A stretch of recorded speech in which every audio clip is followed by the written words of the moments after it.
حج پہ جانے والوں کی خدمت میں یہ ہے کہ آپ رب کریم کے مہمان ہیں۔ اللہ نے آپ کو چنا ہے، اپنے وطن کے لیے دعائیں مانگیں، امت مسلمہ کے لیے دعائیں مانگیں۔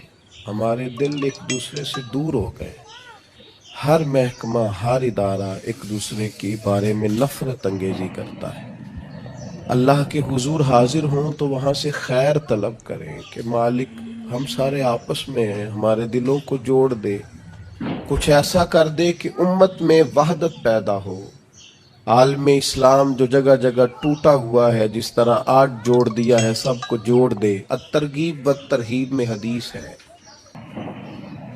عرفات کا دن ہے، کروڑوں پتو شخص ہے، اربوں روپیہ اس کے پاس ہے، نوکر چاکر ہیں، لیکن وہ زمین پہ بیٹھا ہے، بالوں میں ریت پڑ گئی ہے۔ رسول اللہ صلی اللہ علیہ وسلم نے فرمایا رب فرشتوں سے پوچھتا ہے، حالانکہ اللہ جانتا ہے، پوچھتا ہے یہ لوگ کدھر آئے ہیں سارے؟ بڑے بڑے امیر، بڑے بڑے پڑھے لکھے، بڑے بڑے، کدھر آئے ہیں سارے؟ تو فرشتے عرض کرتے ہیں مالک یہ تجھے راضی کرنے آئے ہیں۔ اللہ فرماتا پھر گواہ ہو جاؤ میں نے سب کی بخشش کر دی، میں نے ان کو معاف کر دیا، ان کے لیے جنت کا فیصلہ کیا۔ دوستو بڑی بڑی بات ہے، یعنی شارحین حدیث کہتے ہیں یہ بڑی بات نہیں، یہ بہت بڑی بات نہیں کہ رب کی بارگاہ میں ہمارا خالی ذکر ہی ہو جائے، وہاں تذکرہ ہی صرف ہو جائے، یہی بہت بڑا نہیں۔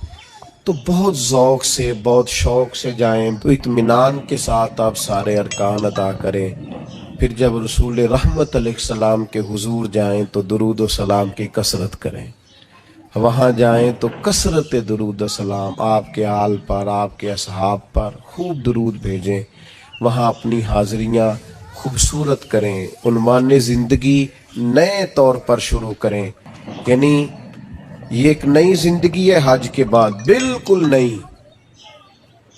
رسول اللہ صلی اللہ علیہ وسلم نے فرمایا جو حج کر کے آیا اس طرح ہو گیا جس طرح آج ماں کے پیٹ سے پیدا ہوا۔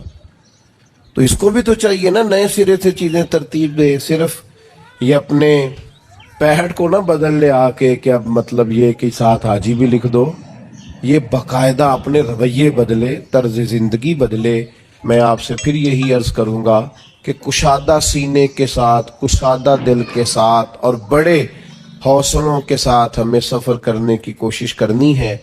آپ جتنی زیادہ اپنی طبیعت میں حسن رکھیں گے، ٹھہراؤ رکھیں گے، بردباری رکھیں گے، اتنا حج کا سفر آسان ہوگا۔ حضرت ابراہیم ابن ادم سے کسی نے کہا تھا آپ نے بڑے لمبے لمبے سفر کیے ہیں، اتنی چھوٹی زندگی میں اتنے سفر؟ فرمانے لگے دو سواریاں پاس تھیں، تکلیف کبھی ہوئی نہیں۔ کہا کون کون سی؟ فرمانے لگے ایک صبر کی ایک شکر کی، یہ دو سواریاں ساتھ تھیں، لہٰذا کبھی آزمائش نہیں دیکھی۔ آپ کو بہت سارے لوگوں نے کہا ہوگا کہ حج میں مشکلات آتی ہیں، سب کی رائے اپنی جگہ پہ درست ہے، میری رائے یہ ہے کہ جو مالک بلاتا ہے وہ سارے راستے آسان کیے دیتا ہے، کچھ بھی نہیں ہوتا، ہر چیز بڑی آسانی سے ہو جاتی ہے۔ ہم نے تو یہ دیکھا ہے جو یہاں بہت تھکتے تھے نا، ہم طواف زیارت کے لیے گئے تو سب سے اوپر جگہ ملی طواف کرنے کی، کچھ پتہ نہیں چلتا، اتنی آسانی سے سارا کچھ ادا ہوتا ہے۔ بڑی چیزیں تو ویسے ہی بندہ بھول جاتا ہے۔ بہت ذوق سے جائیے، بہت شوق سے جائیے، اور بڑا آسان ہے بھائی، اب تو استری نہیں ٹوٹتی حاجی صاحب کی، گھر سے بھی دروازے پہ گاڑی اور وہاں آپ کے پاس ٹیبل اور کھانا۔ تو یاد کیجئے نا ان لوگوں کو جو بحری سفر کرتے تھے یا پیدل جاتے تھے اور جاتے تھے اور کرتے تھے اور سب ہوتا تھا اور ٹھیک ٹھاک لوٹتے تھے اور آتے تھے تو لمحہ لمحہ شکر کرتے تھے۔ تب آپ دیکھیے کتنی آسانی سے سارے کام ہوتے ہیں، کتنی سہولیات ہیں۔ بس ذوق شوق، تحمل، بردباری، محبت، پیار، استغفار۔ ابھی سے موبائل کو وقت دینا کم کر دیں، موبائل کی جگہ تسبیح لے لیں ہاتھ میں، تسبیح ہاتھ میں ہو تو چلتی بھی رہتی ہے، کچھ نہ کچھ بندہ پڑھتا بھی رہتا ہے۔ اور اگر موبائل رکھنا بھی ہے تو قرآن مجید رکھیں اس کے اندر اور تلاوت کریں اور اللہ تبارک و تعالیٰ کی یاد میں وقت گزاریں، تھوڑے سے تنہائی پسند ہوں، پھر دیکھیے حج میں عبادت کی کتنی لذت آتی ہے۔ قرآن مجید نے کہا وَأَتِمُّوا الْحَجَّ وَالْعُمْرَةَ لِلَّهِ، حج اور عمرہ پورا کرنا پر کرنا اللہ کے لیے، رضا الہی پیش نظر رکھنا۔ سب سے بڑا جرم شرک ہے، اللہ شرک معاف نہیں کرے گا، وَيَغْفِرُ مَا دُونَ ذَلِكَ لِمَن يَشَاءُ، اس کے علاوہ ہر چیز بخش دے گا۔ تو یہ جو دکھاوا اور ریاکاری ہے، اس کو بھی نبی پاک نے شرک اصغر کہا ہے۔ کسی جگہ بھی اپنے دل میں یہ حج ایک ایسی چیز ہے جس کی حفاظت کرنی پڑتی ہے، اس کو محفوظ کرنا پڑتا ہے، اس کا خیال رکھنا پڑتا ہے۔ اگر اس کا خیال نہ رکھا جائے تو بڑی ساری محنت اور بڑا سارا پیسہ ضائع ہو جاتا ہے۔ تو عرض یہ کر رہا ہوں کہ ایک تو اپنا پروٹوکول سسٹم چھوڑ جائیں، آرام اپنا گھر چھوڑ کے جائیں، واپس آ کے آرام کیجئے گا۔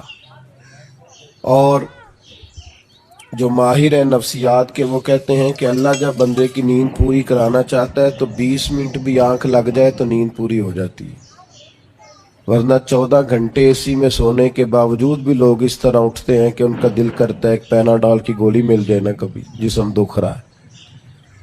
تو نیند پوری کرنے نہیں وہاں جائیں، آپ آرام اور غصہ یہ دو چیزیں گھر چھوڑ کے جائیں۔ خاص کر کے کہا والا جدال فی الحج، حج میں جھگڑا نہ کرنا، اور بالخصوص جو اپنی فیملیز کے ساتھ جا رہے ہیں ان سے خاص کر گزارش ہے کہ وہ بالکل اپنے سارے معاملات، فیملی کی بحثیں گھر چھوڑ کے جائیں۔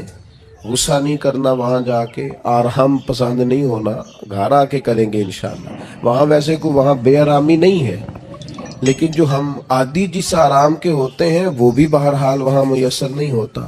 دوسری بات، ذوق شوق بڑی ضروری چیز ہے، سرمایہ ہے انسانی زندگی کا۔ حضرت شیخ ابو بکر شبلی رحمۃ اللہ علیہ سے کسی نے کہا تھا میرا اپنی بیوی سے بڑا سخت اختلاف ہے، سال بھی بڑے گزر گئے، بچے بھی جوان ہیں، اب کوئی ایسی صورت بھی نہیں کہ علیحدگی ہو سکے تو کچھ بتائیں۔ تو فرمانے لگے کہ تو اصل میں نا اپنی گھر والی کی صرف منفی باتیں یاد رکھتا ہے، تو اس طرح کر، آج سارا دن تلاش کر اس میں خوبیاں کیا ہیں، اللہ تیرے دین کو تازہ کر دے گا، تیرا اسے چھوڑنے کو جی نہیں چاہے گا۔ اپنے آپ کو تازہ رکھنے کے لیے ہمیشہ مثبت چیزیں پیش نظر رکھنی چاہیے۔ میں بھی اللہ کی توفیق سے حاضر ہوا ہوں، آپ بھی جا رہے ہیں، کئی آپ میں سے 2 دفعہ بھی جا رہے ہوں گے۔ وہاں جس کو اللہ نے بلایا ہے نا، خدا کی رحمت ہوئی ہے تو گیا ہے۔ اگر ہمیں کچھ پتہ ہے تو ہم وہاں لوگوں کی غلطیاں نکالنے نہیں گئے، اپنی معافی لینے گئے۔ اس لیے مثبت باتیں ذہن میں رکھ کے جائیں۔ اور تیسری گزارش آپ سے یہ ہے کہ نبی کریم علیہ السلام نے فرمایا جلد بازی شیطان کی طرف سے اور بردباری رحمان کی طرف سے۔ ہم حج کرنے گئے، ہمیں کوئی کام نہیں، کس بات کی جلدی؟ آپ اطمینان سے اپنے سارے حج کے ارکان کو ادا کریں، اطمینان سے آپ عرفات میں دعائیں مانگے، کچھ بھی نہیں ہوگا، آپ کو معذور لوگ پیدل چلتے نظر آئیں گے وہاں۔ اطمینان سے آپ اپنے ہاں اس طرح کا اطمینان نہ کریں کہ قافلے سے بچھڑ جائیں اور آپ کو ڈھونڈا جائے، لیکن یہ کہ جلد بازی نہیں، کچھ بھی نہیں ہونے لگا۔ طواف زیارت کا ٹائم 12 ذی الحج تک ہے، آپ 12 تک وہی ہیں، آپ سکون سے اطمینان سے لوگوں کو لے کے چلیں گے، آپ کو اس میں فائدہ نظر آئے گا۔ چوتھی گزارش یہ ہے کہ اسلام مذہب کیا ہے۔ حضرت تمیم داری رضی اللہ تعالیٰ عنہ نے نبی پاک علیہ السلام سے پوچھا کہ دین کیا ہے، تو فرمایا دین النصیحہ، میرا سارا دین کسی کا بھلا کرنے کا نام ہے، سارا دین خیر خواہی۔ وہاں ایک دوسرے کو سپورٹ کرنا بڑا ضروری ہے، ایک دوسرے کو لے کے چلنا بڑا ضروری ہے۔ کچھ لوگ آپ کو بوڑھے ملیں گے، کچھ بیمار ملیں گے، کمزور ملیں گے، ان لوگوں کا خیال کرنا بڑا ضروری ہے۔ سب سے پہلے ہمیں یہ غور کرنا ہے کہ ہم کون ہیں۔ ہم وہ لوگ ہیں جنہیں اللہ نے لاکھوں کروڑوں لوگوں میں منتخب کیا ہے اپنے گھر میں جانے کے لیے۔ احساس تلے دبے ہوئے لوگ کہ یار میں ہی اس کے گھر جا رہا ہوں، اللہ نے مجھے ہی بلا لیا ہے، بہت بڑا احساس ہے اگر کسی کو نصیب ہو جائے۔ انسان کی گردن اٹھتی نہیں، آنکھیں کھلتی نہیں۔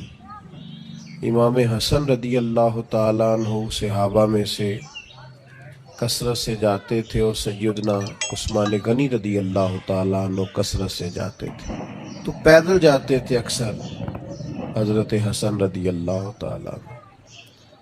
لوگوں نے کہا کہ سواریاں موجود ہیں تو پھر آپ کا یہاں سے پیدل جانا، تو فرمانے لگے کہ جب انسان مالک کے حضور جائے تو پھر اسے عاجزی سے جانا چاہیے۔ تو پروٹوکول کی طبیعت چھوڑ کر یہاں جانی چاہیے، اس لیے کہ اللہ تعالیٰ، دیکھیں اسلام ہم پر کوئی سختی نہیں کرتا۔ سیدہ عائشہ صدیقہ رضی اللہ تعالیٰ عنہ فرماتی ہیں کہ دو چیزوں میں اگر نبی پاک علیہ السلام کو کبھی اختیار دیا جاتا تھا تو امت کے لیے جو آسان چیز ہوتی تھی اسے اختیار فرماتے تھے، مشکلات نہیں کرتے تھے۔ لیکن حج کے موقع پہ جس کو نہیں ہے عادت تامت باندھنے کی، اسے بھی باندھنی پڑے گی، سب کو ایک ہی جگہ رہنا پڑے گا۔ کیوں؟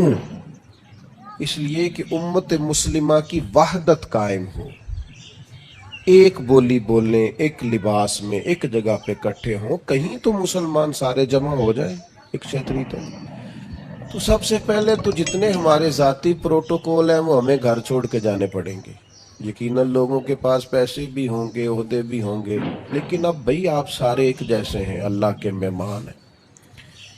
تو ایک بات تو یہ ضرور ذہن میں رکھنی چاہیے کہ ہمیں اپنے ذاتی پروٹوکول سسٹم کو یہاں ترک کر کے جانا ہے۔ دوسری بات یہ ہے کہ جب کوئی شخص کہیں سے کچھ مانگنے جاتا ہے، لینے جاتا ہے، تو اس کا کشکول سیدھا ہونا چاہیے، اس کی طبیعت اس طرح کی ہونی چاہیے کہ وہ کثرت سے استغفار کرے، زیادہ عبادات کرے۔ ہماری عادت نہیں ہوتی، حج ٹریننگ میں ہمیں سارے لوگ یہی بتاتے ہیں کہ زیادہ چلنا چاہیے، اور بالکل صحیح بتاتے ہیں۔ ہم زیادہ چلنے کے عادی ہوں گے تو پھر ہی وہاں جا کے چل سکیں گے۔ لیکن میں ایک بات یہ بھی کیا کرتا ہوں کہ حج پہ جانے سے پہلے نا ہمیں کو 2-3 گھنٹے مسجد میں بیٹھنے کی بھی عادت ڈالنی چاہیے، کیونکہ وہاں ہماری عادت نہیں ہوتی، اور وہاں ضروری کام یہ ہے کہ ہم حرم میں بیٹھیں عبادت کریں۔ 15 دن کا حج عمرہ، اور اس میں اگر ہمارا زیادہ وقت بازاروں میں گزر جائے تو میاں ہم تو عبادت کے لیے آئے، تو ہمیں یہ بھی عادت یہاں سے ڈال کے جانی ہے۔ کم حاجی ملتے ہیں یار ایسے جو کسی کونے میں بیٹھ کے تلاوت کر رہے ہیں، ورنہ تو جب احرام کی پابندیاں ختم ہوتی ہیں تو مینا کے اگلے 2 دن تو پھر ہم ایک دوسرے کا تعارف ہی کرتے رہتے ہیں، حالانکہ اس کا ہمیں کچھ فائدہ نہیں ہونے والا۔ عبادت کے دن ہیں، ریاضت کے دن ہیں، زیادہ سے زیادہ وقت اللہ کے لیے گزارا جائے۔